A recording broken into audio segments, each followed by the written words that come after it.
Hello friends, मेरा नाम विशाल है and welcome to my channel programming with Vishal. Friends, हमारा जो आज का वीडियो है वो हमारी जो डार्ट की सीरीज़ है उसका 4th वीडियो है। और आज के वीडियो में हम लोग डिस्कस करने वाले हैं कंट्रोल स्ट्रक्चर के बारे में। इसी के साथ फ्रेंड्स, जो डार्ट की हमारी सीरीज चल रही है और जो हमारा मोबाइल डेवलपमेंट का भी जो सीरीज हमारे साथ में चल रहा है, उसके लिए मैंने यहाँ पे एक सेपरेट प्लेलिस्ट बना दी है। ये जो एक प्लेलिस्ट है, यहाँ पे सारे के सारे जो डार्ट लैंग्वेज के वीडियो हैं वो आएंगे। और ये जो आपको सेकंड प्लेलिस्ट दिख रही है, यहाँ पे जितने भी हमारे फ्लटर मोबाइल ऐप डेवलपमेंट के वीडियोस हैं ये आपको यहाँ पे मिल जाएंगे। तो अगर आप एक जगह इन्हें देखना चाहते हैं तो आप ये प्लेलिस्ट का भी यूज कर सकते हैं। तो फ्रेंड्स, यहाँ पे जब हम कंट्रोल स्ट्रक्चर के बारे में बात करते हैं तो एक तो काम मैं ये करता हूँ कि ये जो हमारा कोड है पूरा मैं इसे हटा देता हूँ। तो जो आज के हमारे पॉइंट्स हैं वो मैं यहाँ पे नोट डाउन कर लेता हूँ सबसे पहले। तो सबसे पहले हम लोग देखने वाले हैं यहाँ पे कंट्रोल स्ट्रक्चर में हमारा इफ स्ट्रक्चर। इफ स्ट्रक्चर के बाद हमारे पास आ जाएगा इफ एल्स स्ट्रक्चर। और इफ एल्स स्ट्रक्चर के बाद हमारे पास आएगी एक और चीज, इफ एल्स और एल्स इफ।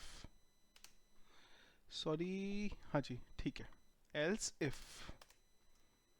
इसको मैं इधर कर देता हूं। और इसके बाद जो सबसे लास्ट हम यहां पे देखेंगे वो हम देखेंगे स्विच केस। तो ये टॉपिक है हमारे आज के कंट्रोल स्ट्रक्चर के बारे में।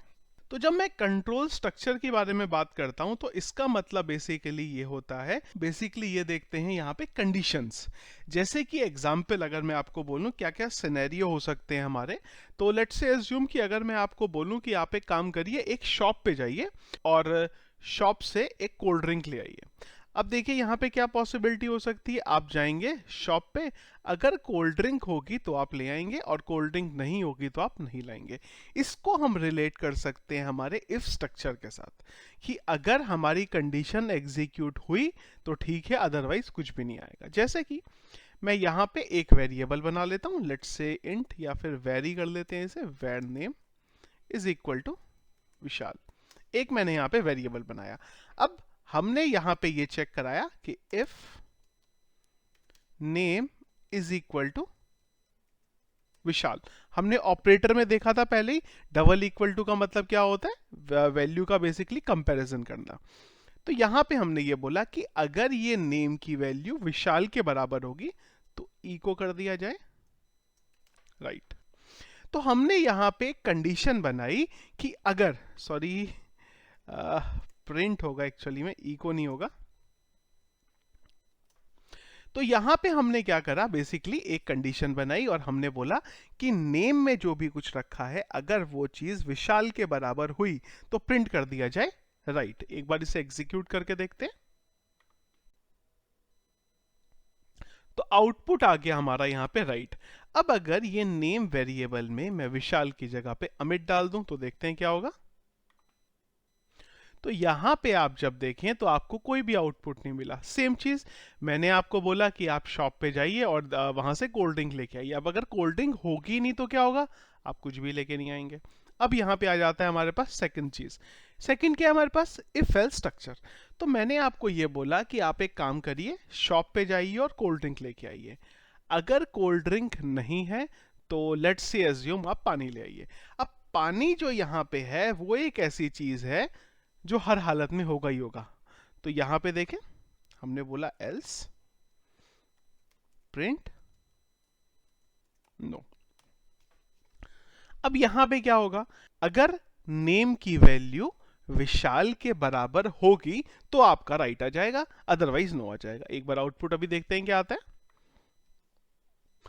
तो यहां पे जब आप देखें तो अब एक चीज तो आएगी, या तो राइट आए या फिर नो आए। जैसे कि अगर यहाँ पे अगेन दोबारा विशाल डाल दें तो यहाँ पे आउटपुट राइट आ गया।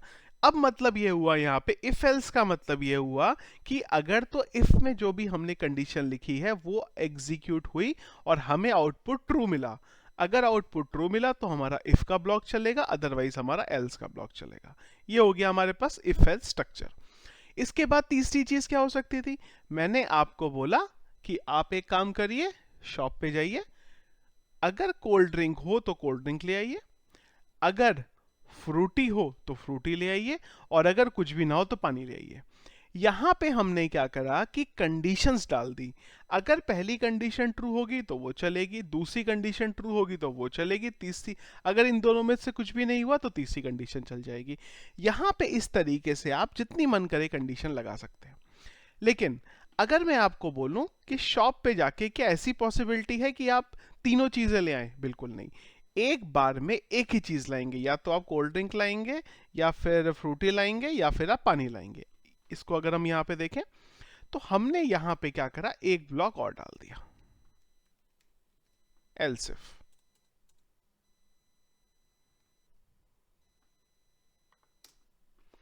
अब हमने यहां पे क्या करा, एक कंडीशन और लगाई कि अगर नेम बराबर विशाल के है तो डाल दो राइट, अगर नेम बराबर अमित के है तो डाल दो, इधर डाल दो राइट 1, इधर डाल दो राइट 2। एक बार अभी देखते हैं। तो यहां पे क्या हो गया, हमारे पास आउटपुट आ गया राइट 1।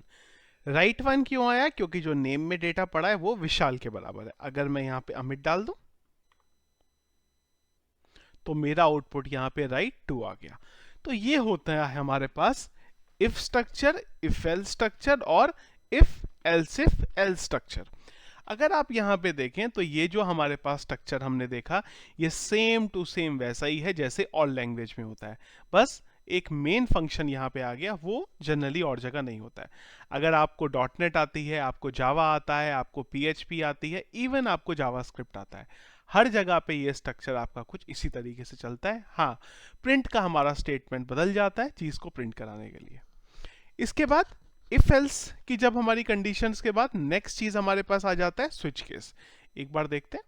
तो स्विच केस के लिए मैं क्या करता हूं, ये कोड तो मेरा कमेंट आउट कर देता हूं जिससे मैं आपको इसको एक्सप्लेन कर सकूं, बेसिकली रिलेट करा सकूं अगर मुझे आपको कराना है तो। स्विच केस की जब हम बात करते हैं तो हमने क्या करा, इवन मैं इसको वही रहने देता हूं, यहां से कमेंट आउट कर लेते हैं।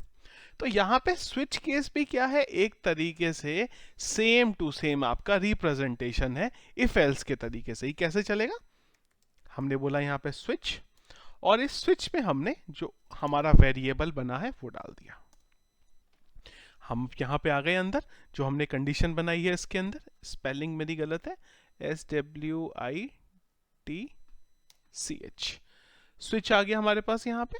अब इस स्विच के अंदर हम कंडीशन लगा सकते हैं। कैसे, हमने यहां पे बोला केस, स्विच के अंदर होते हैं आपके केस। लेट से हमने बोला केस है विशाल, अगर विशाल हुआ तो हमें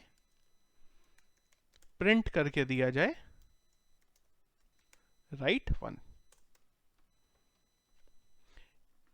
और एक सेमीकोलन। अब अगर आप यहां पे कोड को देखें तो ये वही हो गया जो हमारे पास यहां था। यहां पे हमने इफ कंडीशन लगाई और बताया कि अगर नेम बराबर विशाल की है तो ये चीज प्रिंट होगी। यहां पे क्या हुआ, केस आ गया, मतलब अगर ये नेम की वैल्यू इसके बराबर हुई तो ये चीज प्रिंट होगी। एक बार देखते हैं यहां पे आउटपुट, इसको मैं विशाल कर देता हूं। तो देखिए आपके पास यहां पे आ गया राइट। अगर इसकी वैल्यू में चेंज करके अमित कर दूं तो ऑब्वियस सी बात है हमारे पास आउटपुट कुछ भी नहीं आएगा, क्योंकि हमने खाली एक ही कंडीशन लगाई है। हमने अभी तक ये नहीं बोला है कि अगर जो नेम है वो विशाल के बराबर नहीं होगा तो क्या होगा। तो जैसे हमारे पास यहां पे एल्स था वैसे ही हमारे पास यहां पे होता है डिफॉल्ट। तो डिफॉल्ट पे हमने बोला कि अगर इनमें से कुछ भी ना हो तो प्रिंट कर दिया जाए नो। एक बार अभी एग्जीक्यूट करके देखते हैं यहां पे। ये यहां पे एक्चुअली एक सिंटेक्स के लिए बोल रहा है कि देखिए क्या है, अगर मैं यहां पे ये कोड को रन करता हूं तो अगर आप देखें तो इसने ये बोला है कि अगर आपने केस का यूज करा है तो आपको इनमें से कोई एक चीज का यूज करना जरूरी है, ब्रेक, कंटिन्यू, रीथ्रो, रिटर्न और थ्रो। इसमें अगर मैं आपको बताऊं तो यहां पे हमें डालना होगा ब्रेक। देखिए एरर अभी चली जाएगी यहां पे।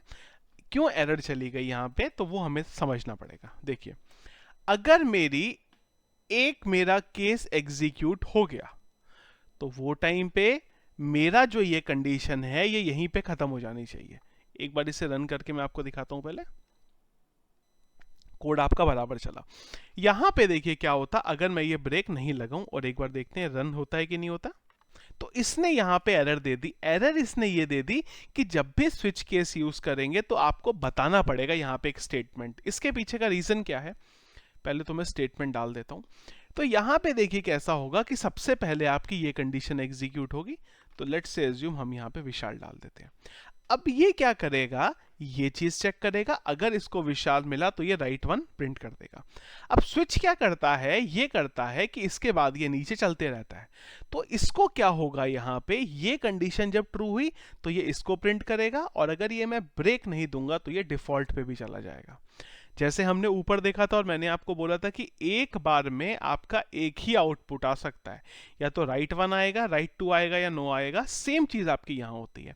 तो यहां पे अगर हम ब्रेक नहीं लगाएंगे तो क्या होगा, जो भी आपका डिफॉल्ट स्टेटमेंट होगा या जो भी आपका ये केस के बाद वाला स्टेटमेंट होगा, ये अपने आप हर बार एग्जीक्यूट हो जाएगा। एक बार इसे मैं करता हूं और इसे टू करता हूं, एक बार एग्जीक्यूट करके देखते हैं। तो ये यहां पे क्या करने वाला है, अगर विशाल मिला तो ये चीज प्रिंट करेगा और इस पे भी चला जाएगा, नेक्स्ट वाली लाइन पे भी चला जाएगा। तो ब्रेक के थ्रू हमने ये बोला इसे कि अगर ये कंडीशन ट्रू होती है तो भाई इसको यहीं से बाहर निकाल दो, इसको आपको नीचे ले जाने की कोई जरूरत नहीं है। तो अब इसको जहां पे भी जो चीज मिलेगी ये उसको वहीं पे आउट करके निकाल देगा। तो ये होता है हमारा स्विच केस। अब यहाँ पे एक क्वेश्चन ये आता है कि जब हमारे पास दो चीजें हैं, इफ की कंडीशन है, एल्स है, इफ एल्स है, अगर ये चीजें हैं तो स्विच केस क्यों है? तो देखिए ये अलग अलग दो तरीके हैं प्रोग्रामिंग में यूज करने के। फिर आप ये बोल सकते हैं कि भाई क्या यूज करें, तो ये कंप्लीटली आपके ऊपर है। अगर मैं आपको ये बोलूं कि 90 भी क्या 95% जो टाइम प्रोग्रामिंग में इफ एल्स की कंडीशन यूज होती है, स्विच केस यूज होता नहीं है। एक बस ये रीजन है कि जो आपकी इफ एल्स की कंडीशन है ना, वो छोटे केस में ज्यादा रीडेबल है। जैसे अगर मैं आपको यहां बताऊं तो देखिए यहां पे क्लियर कट समझ में आ रहा है कि अगर नेम में की वैल्यू विशाल है तो ये चीज प्रिंट करनी है। यहां पे क्या हो रहा है, थोड़ा सा टिपिकल हो गया, अगर ये केस हुआ तो ये प्रिंट हुआ, फिर ब्रेक हो रहा है। तो स्विच केस हमारे पास बेनिफिशियल उस केस में होते हैं जब हमें कुछ कॉम्प्लेक्सिटी होती है हमारे कोड में। वो टाइम पे स्विच केस के थ्रू हमें थोड़ा सा इजीली कोड समझ में आ जाता है, अगर मैं उसको इफ एल्स के साथ कंपेयर करूं तो। पर यहां पे ये नहीं है कि क्या यूज करना है क्या नहीं करना, 100% आपके ऊपर है। जो आपको अच्छा लगे आप यूज कर सकते हैं, जो भी आपको समझ में आता है वो चीज आप यूज कर सकते हैं। सो फ्रेंड्स, ये था हमारा कंट्रोल स्ट्रक्चर का वीडियो। आई होप जो मैंने आपको यहाँ पे एक्सप्लेन करने की कोशिश करी है वो आपको समझ आया होगा। कोई क्वेश्चन है, कोई डाउट है, तो आप प्लीज़ जो हमारा वीडियो है उसके कमेंट बॉक्स में मुझे अपना प्रॉब्लम बता सकते हैं। मैं अपनी तरफ से पूरी कोशिश करूँगा कि आपके इश्यू को रिजॉल्व कर सकूँ। वीडियो फ्रेंड्स पसंद आए तो प्लीज़ लाइक ज़रूर करिए, और अगर आपने अभी तक हमारे चैनल को सब्सक्राइब नहीं किया है तो प्लीज़ उसे सब्सक्राइब भी कर लीजिए। नेक्स्ट वीडियो में हम लोग डिस्कस करेंगे लूप्स के बारे में, कितने तरीके के लूप होते हैं हमारे पास डार्ट में और किस तरीके से वो एग्जीक्यूट होते हैं। Thank you.